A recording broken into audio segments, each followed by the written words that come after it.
মিষ্টি কুমড়া ভাজি বানানোর জন্য এখানে মিষ্টি কুমড়াকে আমি অফ ক্যামেরাতে কেটে নেব।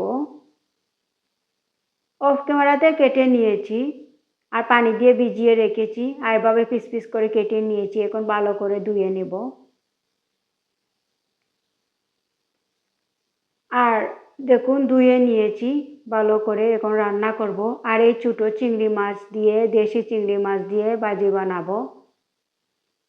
এখন চুলায় পাতিল বসিয়ে দিয়েছি আর পাতিল গরম হয়ে গিয়েছে। এখানে দিয়েছি সরিষার তেল।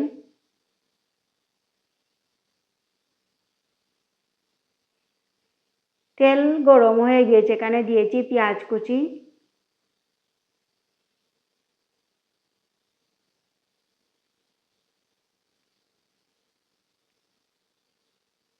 দিয়েছি স্বাদ মতো লবণ।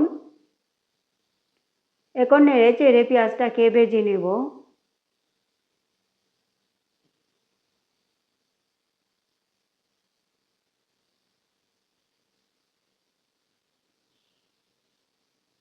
কিছুক্ষণ পেঁয়াজটাকে ভেজে নিয়েছি। এখন দিয়ে দিব এই পেঁয়াজের মধ্যে চিংড়ি মাছ।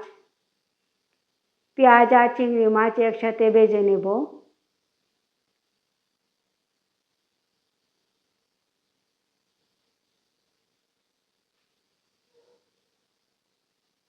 পেঁয়াজ আর চিংড়ি মাছ ভাজা হয়ে গিয়েছে, এখানে দিয়ে দিব এখন গুঁড়া মশলা।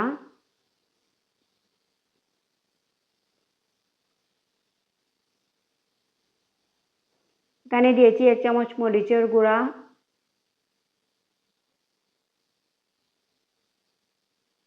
দিয়েছি 1 চামচ হলুদ,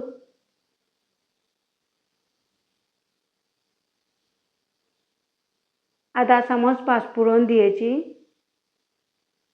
এখন নেড়ে চেড়ে এই মশলাকে কিছুক্ষণ কষিয়ে নেব। কিছুক্ষণ কষিয়ে নিয়েছি, এখন দিয়ে দিব মিষ্টি কুমড়া।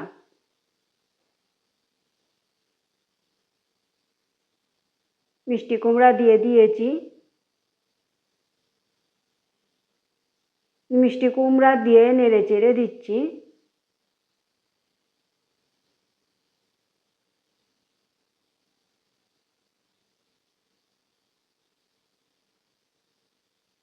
এখন ঢাকনা লাগিয়ে রান্না করব।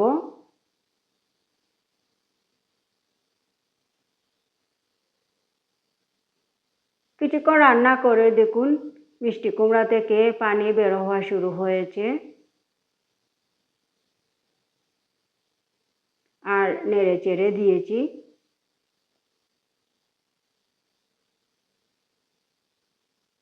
এখন ঢাকনা লাগিয়ে আরও কিছুক্ষণ রান্না করব। আরও কিছুক্ষণ রান্না করে আবার নেড়ে চেড়ে দিচ্ছি। আর আস্তে আস্তে কিন্তু পানিটা শুকিয়ে গিয়েছে আর লাউটা, মিষ্টি কুমড়াটা সিদ্ধ হয়ে যাচ্ছে।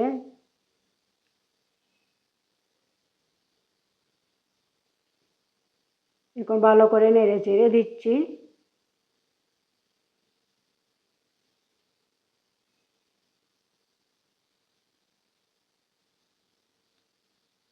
এখন ঢাকনাটা খোলা রেখে দিয়েছি। আরও কিছুক্ষণ রান্না করে এখন দিয়ে দিচ্ছি ধনিয়ার পাতা।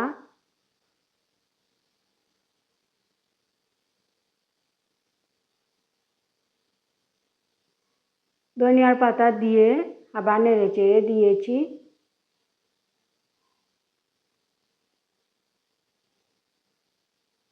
ধনিয়া পাতা দিয়ে নেড়ে চেড়ে দিয়ে আরও কিছুক্ষণ রান্না করব।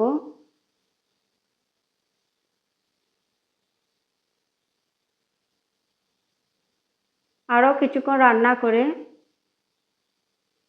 এখন আমার মিষ্টি কুমড়া রান্না হয়ে গিয়েছে। এখন আমি চুলাটা অফ করে নিব।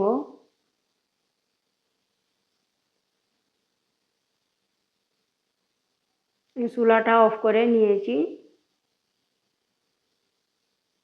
দেখুন আমার মিষ্টি কুমড়া কতটা মজাদার হয়েছে। এখন বাটিতে পরিবেশন করছি। খুব মজাদার হয়েছিল আমার এই মিষ্টি কুমড়া রান্না।